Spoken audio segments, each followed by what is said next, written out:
Hello super kids, આ વિડીયોમાં આપણે કન્સ્ટ્રક્શન વ્હીકલ વિશે જાણીશું. તો ચાલો શરૂ કરીએ. આપણી આ ચેનલને તમે હજી સબસ્ક્રાઈબ ના કરી હોય તો હમણાં જ કરો અને નવા વિડીયોને નોટિફિકેશન મેળવવા બેલ આઇકન ઉપર ક્લિક કરો.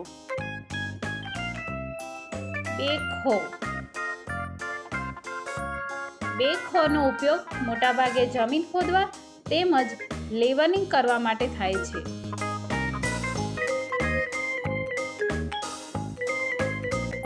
ડમ્પ ટ્રકનો ઉપયોગ રેતી, માટી વગેરેને એક જગ્યાએથી બીજી જગ્યાએ લઈ જવા માટે થાય છે.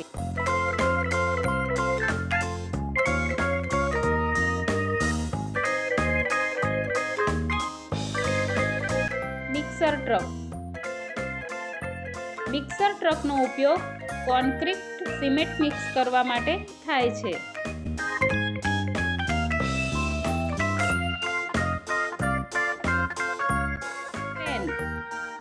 ક્રેનનો ઉપયોગ ભારે વસ્તુઓને ઉંચકવા માટે થાય છે. બાળકો, જ્યારે મોટી ટ્રક, બસના એક્સિડન્ટ થાય છે ત્યારે ક્રેન વડે જ તેને ઉંચકીને કાઢવામાં આવે છે.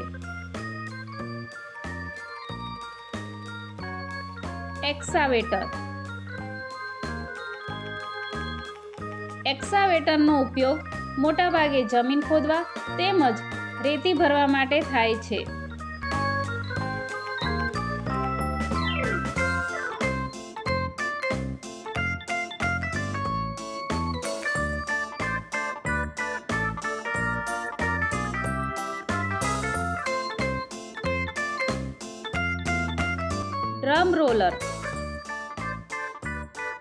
ડ્રમ રોલરનો ઉપયોગ રોડ બનાવવા માટે થાય છે, જેમાં ડ્રમ રોલર વડે રસ્તો સમતળ કરવામાં આવે છે.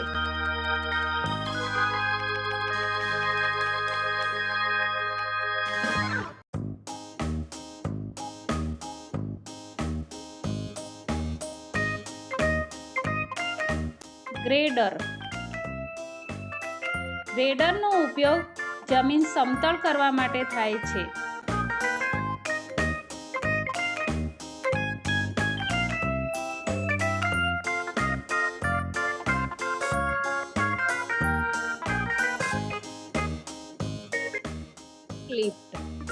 ફોર્કલિફ્ટનો ઉપયોગ સામાનને ખસેડવા માટે થાય છે. મોટી કંપનીઓમાં ફોર્કલિફ્ટ વડે મોટા બોક્સને એક જગ્યાએથી બીજી જગ્યાએ લઈ જવામાં આવે છે.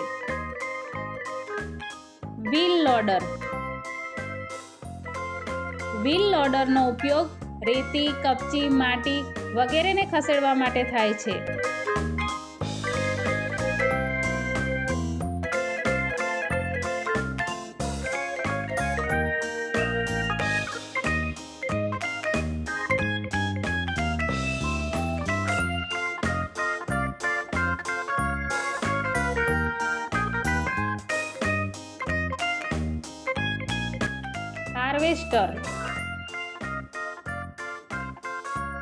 હાર્વેસ્ટરનો ઉપયોગ ખેતરમાંથી અનાજ કાઢવા માટે થાય છે.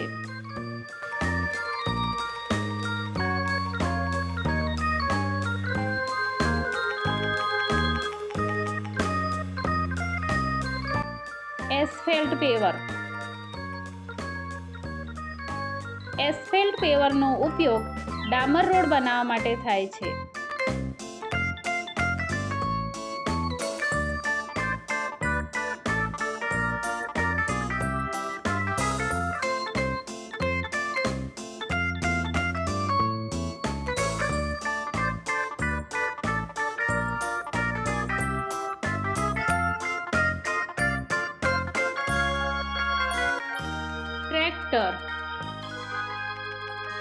બાળકો, ટ્રેક્ટરના ઉપયોગ વિશે તો તમે જાણતા જ હશો ને. ટ્રેક્ટર વડે ખેતરના મોટા ભાગના કામ થાય છે, તેમજ સામાન એક સ્થળેથી બીજા સ્થળે લઈ જવા માટે પણ ટ્રેક્ટરનો ઉપયોગ થાય છે.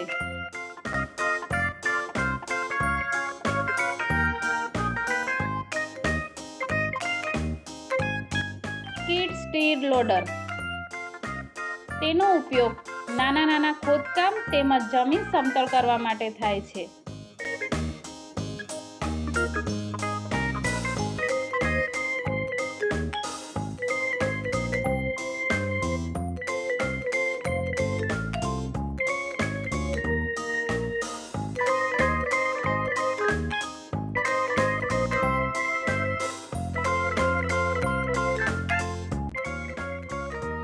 સ્પ્રિંગ બોલ ટ્રક.